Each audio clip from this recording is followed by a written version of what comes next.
안녕하세요. 계획대로라면 다가오는 3월에 신부가 되었어야 할 30대 여성입니다. 그런 제가 이렇게 사연을 쓰게 된 건 파혼에 대한 후회 때문은 아니에요. 하지만 어디에라도 털어놓아야 홀가분하게 새 출발을 할 수 있을 것 같아서요. 헤어진 지 반년이나 되었으니 얘랑이란 호칭은 물론이고 남자친구라는 호칭도 적절하지 않지만 그래도 달리 부를 만한 것이 없어서 남자친구라고 할게요. 남자친구와는 대학교 때부터 알고 지냈습니다. 그냥 친구처럼 오랜 시간을 지내다 본격적으로 사귀게 된 건 저희 둘 나이 33이었어요. 당시 저는 제과회사에 다니고 있었고 남자친구는 제약회사에 근무 중이었지요. 사는 곳도 가까워서 자주 만나서 고민 상담도 하고 사실 말이 잘 통해서 함께 있으면 시간 가는 줄 몰랐거든요. 그러다 서로가 서로에게 꽤나 의지를 하게 된 것 같아요. 본격적으로 사귄 지 1년쯤 지났을 무렵이었습니다. 남자친구가 말하길 부모님께서 남자친구랑 저랑 교제하는 사실을 알게 되셨다고 하더라고요. 저희 부모님도 제가 남자친구가 있다는 사실을 알고 계셨는데 저희 부모님은 둘이서 건전하게 즐겁게 만나라고만 하셨을 뿐 가타부타 별 말씀이 없으셨거든요. 그런데 남자친구는 자기 부모님이 알게 되셨다는 걸 꽤나 신경 쓰는 눈치였어요. 그래서 제가 어머님이 나랑 사귀는 걸 안 좋아하시냐고 물었습니다. 그러자 남자친구가 그런 게 아니라며 하는 말이 자기 집은 저희 집 같지 않답니다. 어머님이 특히나 엄하신 분이라서 결혼할 거 아니면 뭐하러 시간 낭비를 하냐고 많이 언짢아 하셨다대요. 좀 황당했지요. 물론 저희둘 다 홍기가 꽉 찬 30대였으니 아들이 빨리 장가가서 자리를 잡았으면 하는 어머님의 마음을 아예 이해 못할 건 아니었지만 그래도 결혼할 거 아니면 만나지 말라니. 30도 넘은 아들을 당신 손에 넣고 이래라 저래라 하려 하시는 것 같아서 좀 그렇더라고요. 그리고 그런 이야기를 고민이랍시고 저한테 전하는 남자친구도 좀 당혹스럽대요. 하지만 그때만 하더라도 남자친구가 전할 말 전하지 말아야 할 말을 분간도 못하는 인간이라고는 생각지 못했어요. 아무튼 그 일을 계기로 남자친구가 먼저 저에게 결혼 이야기를 꺼내왔습니다. 어머님 말씀도 틀린 건 아니지 않냐며 어차피 남자친구나 저나 비혼주의자도 아니니 이참에 한번 진지하게 생각해보자 했지요. 그리고 사실 그때만 하더라도 남자친구와 저 두 사람 사이에 큰 문제는 없었거든요. 그래서 며칠 생각해본 끝에 결혼하자는 쪽으로 이야기가 되어 조금씩 이런저런 계획을 세워나가기 시작했네요. 그런데 그 이후로 한 2달쯤 지났을 거예요. 생각지 못한 일이 발생했는데 그건 바로 제가 회사에서 근무하던 부서가 다른 부서랑 통합이 되었거든요. 하지만 말이 좋아 통합이지 저희 부서는 폐지된 거고 저는 졸지에 영업직으로 발령을 받았습니다. 워낙 내향적인 성격의 낯도 많이 가리다 보니 영업을 해야 한다는 사실에 눈앞이 깜깜하더라고요. 사실 저도 직장 다닌 지 7년 차였으니 언젠간 이런 날이 올 거라고 예상은 하고 있었습니다. 저희 부서가 몇 년째 실적도 부실하고 그렇다 보니 회사에서도 눈엣 가시처럼 여긴다는 건 타부서는 물론이고 동종업계 사람들이라면 공공연히 다 알고 있었거든요. 그래도 설마 예고도 없이 갑자기 이렇게 부서를 폐지할 거라고는 상상도 못했어요. 저뿐만 아니라 다른 부서 사람들도 남일 같지 않다며 크게 충격을 받았지요. 그나마 다행이라고 해야 할지 저는 몇 년 전부터 취미 겸 혹시나 회사에서 나오게 되면 창업이라도 해야 한다는 요량으로 제법 진지하게 제과기술을 익히고 있었습니다. 대학교 전공으로 원래는 외식조리학과를 다녔고 그러다 기회가 닿아 지금의 회사로 취업을 했거든요. 제가 전공한 바와는 전혀 다르기도 했고 워낙 관심이 없던 분야라서 그런지 회사 일은 저에게 늘 스트레스였어요. 그런데 이상하리만치 빵을 굽고 디저트를 만들면 어느샌가 제 마음이 진정이 되는 걸 알 수 있었지요. 그래서 자의로든 타의로든 회사를 나오게 되면 꼭 좋아하는 일을 하면서 살아야겠다고 다짐했고 그래서 제과기술을 익히게 된 거예요.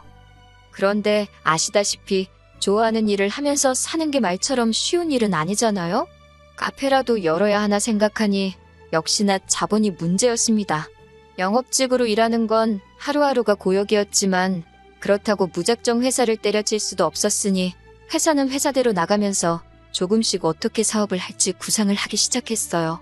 그리고 이런 과정을 남자친구와는 결혼을 약속한 사이였으니 당연히 남자친구에게도 알렸지요.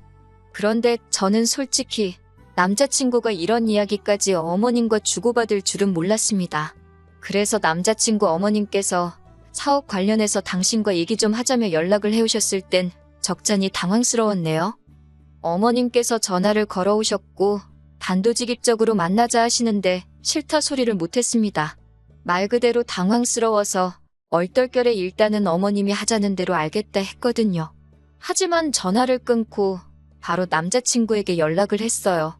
어떻게 어머님이 내 연락처를 알게 되신 건지 그거야 당연히 남자친구가 알려드렸겠지만요. 제 말은 왜 알려드렸는지가 궁금했거든요. 그랬더니 남자친구가 하는 말이 어머님이 비상연락망의 개념으로 알고 있겠다 하셨대요. 그래서 자기도 설마 저한테 직접 연락을 하실 거라고는 상상도 못했다 하더라고요. 남자친구가 거짓말을 하는 것 같지는 않았지만 언짢았던 건 사실입니다.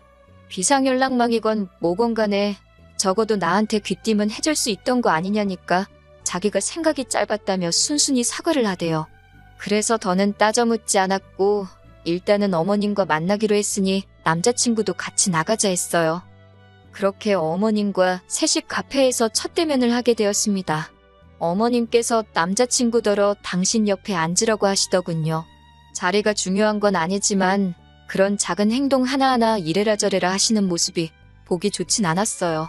이윽고 커피가 나오자 어머님이 먼저 저에게 한마디 하시대요. 당신 아들과 사귀면서 어떻게 당신한테 연락 한 번을 안 하냐고요.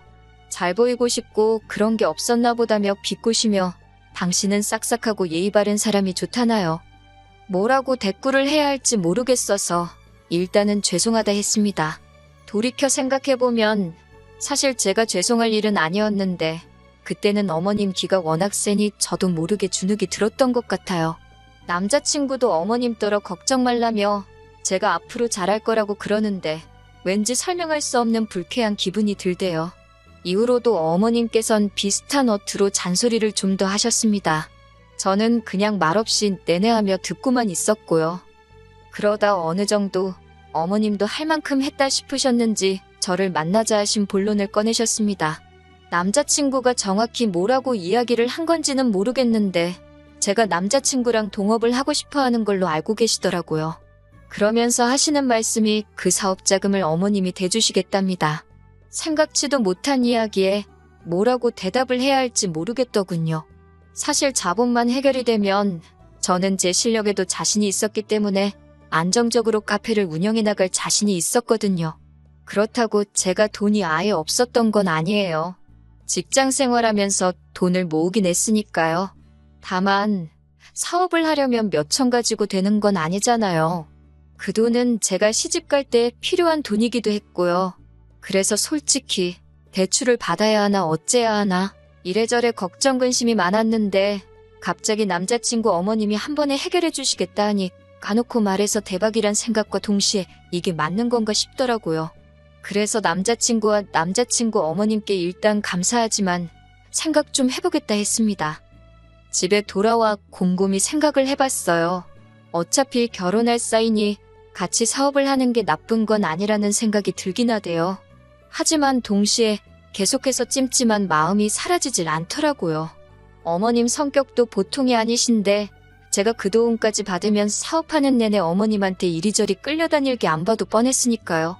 그래서 결국 이튿날 남자친구에게 호의는 감사하지만 거절한다고 전해달라 했습니다. 그랬더니 남자친구가 뭐가 문제냐며 그러지 말고 같이 하자고 절 조르더라고요. 저더러 너무 어렵게 생각하지 말라면서 계속 거듭해서 저를 설득했어요. 그리고 결국 남자친구의 성화에 제가 두 손 두 발 다 들었습니다. 어머님의 도움을 받아 같이 가게를 열자고 이야기가 됐지요. 하지만 이후로 제가 우려했던 상황이 조금씩 벌어졌습니다. 가게 자리를 보러 다니려 하니 어머님은 무조건 당신이 같이 다니겠다 하시더라고요. 제가 생긴 게 맹추 같고 말투가 어리숙해서 남들한테 눈탱이를 맞을지도 모른다고요. 면전에 말을 그렇게 하는데 누가 기분이 좋겠어요. 저도 그때는 빈정이 상해서 맹추같이 생겼다니 무슨 말씀을 그렇게 하시냐고 받아쳤습니다. 저희 어머니가 어머님 아들더러 멸치 같다고 하면 좋겠냐고요. 그리고 이 일로 초반부터 저랑 어머님 당연히 틀어졌어요. 남자친구가 어머님하고 무슨 일이 있었냐며 어머님께서 남자친구더러 저하고 사업하지 말라고 돈 대주기 싫다고 하셨답니다. 저도 그 돈 필요 없다고 어머님이 나더러 맹추같이 생겼단다고 들었던 말 그대로 전했어요. 그러자 남자친구 하는 말이 그건 그냥 하는 소리래요. 자기 어머니가 원래 손해 보이는 사람한텐 항상 맹추같이 생겼다고 한다나요?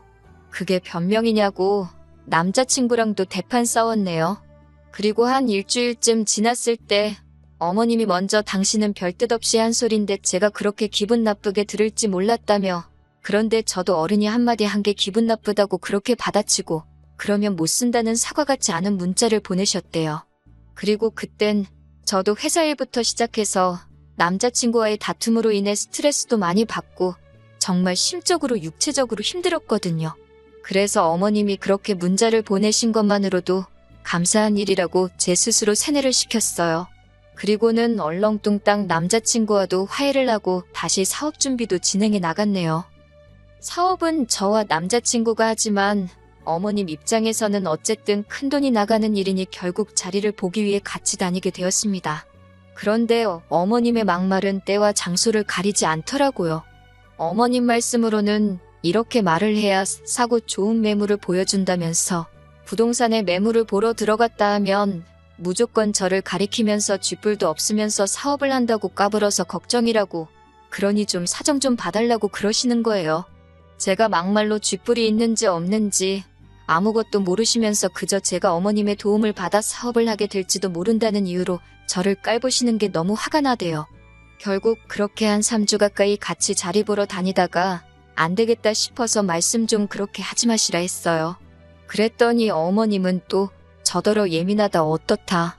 듣다 보니 정말 치사하단 생각이 너무 들대요.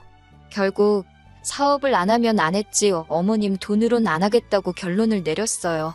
그런데 딱 그 결정을 전달하려던 날 어머님이 자리를 계약했다고 연락을 해오셨습니다.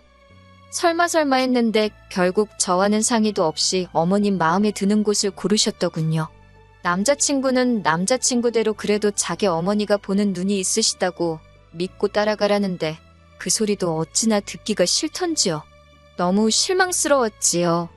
그러다 결국 어머님과 한바탕 목소리 높여 싸우게 되었습니다. 파혼의 결정적인 이유이기도 했고요. 가게 인테리어를 진행하면서 어머님께서는 더더욱 제 의견을 무시하기 일쑤였어요. 일단 인테리어도 당신이 아는 곳이 있다 하셨는데 알고 보니 어머님 애인이 하는 곳이대요. 어머님 아버님이 별거 중이라고만 들었지 이혼을 하셨다거나 아버님이 돌아가셨다는 이야기는 들은 적이 없습니다.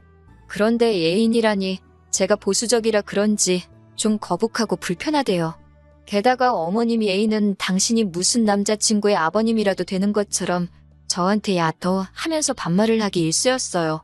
가령 제가 여기에는 이 조명을 달아달라 하면 네가 이 일을 해봤냐? 내가 전문가다. 알아서 잘해주는데 왜 까부냐? 그냥 있으라는 식이었달까요?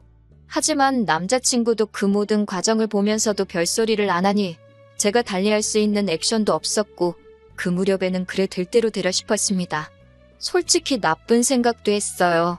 이러다 장사 못하게 되면 내 손해냐, 알게 뭐냐 그런 식으로요. 그러다 하루는 어머님께서 저를 따로 불러내시더니 대뜸 저더러 당신 애인한테 왜 맘먹냐입니다.